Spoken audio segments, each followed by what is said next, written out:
जिन्होंने पौधे को तलवार लगाई, आप उन्हें तो पहचान ही गए होंगे, लेकिन आप सोच रहे होंगे कि केंद्रीय मंत्री ज्योतिरादित्य सिंधिया के एक पौधे को तलवार लगाते ही उनके आसपास मौजूद भीड़ क्या लूटने लगी और आखिर ऐसा क्या है इस पौधे में खास।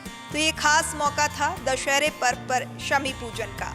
चलिए इसे विस्तार से समझते हैं कि ये परंपरा कब से चली आ रही है। नमस्कार, द प्रेस हिंदी आप देख रहे हैं और फिर एक नई कहानी के साथ मैं हूं आपके साथ पूर्वी। भले ही रियासतें समाप्त हो गई हों, लेकिन मध्य प्रदेश के ग्वालियर में रियासतकालीन परंपराओं का निर्वहन आज भी जारी है। इसका उदाहरण है सिंधिया राजवंश। दरअसल ये नज़ारा था ग्वालियर के दशहरा पार्क का, जहां हर साल दशहरे के दिन शमी पूजन की एक खास परंपरा निभाई जाती है। और ये परंपरा कोई नई नहीं है, सिंधिया राजवंश की सदियों पुरानी परंपरा है जो आज भी पूरी शान से निभाई जाती है।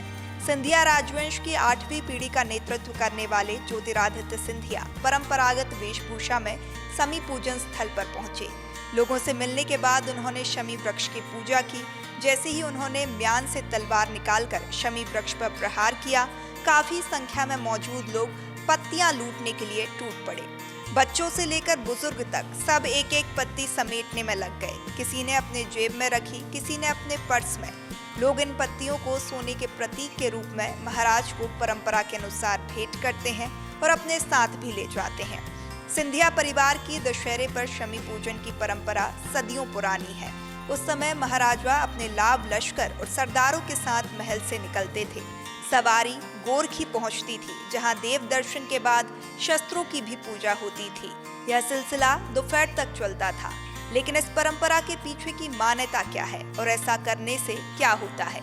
दरअसल मान्यता है कि भगवान श्री राम लंका पर विजय हासिल कर लौटे तो उनकी सेना सोना भी साथ ले आई। उस सोने को अयोध्या वासियों में बांट दिया गया। इसी परंपरा से प्रेरित होकर ग्वालियर के राज परिवार में शमी को सोने का प्रतीक मानकर इसकी पत्तियां महाराज को भेंट की जाती हैं। यह परंपरा दशहरे पर शुभकामनाओं के आदान प्रदान का हिस्सा है। तो ये तो रही बात परंपरा के निर्वहन कब से होता आ रहा है। अब जानते हैं इन शमी की पत्तियों को आखिर लोग क्यों लूटते हैं। शमी की पत्तियों की किंवदंती महाभारत काल से जुड़ी है। पांडवों ने अपना वनवास खत्म होने से पहले अपने अस्त्र शस्त्र इसी वृक्ष में छिपाए थे।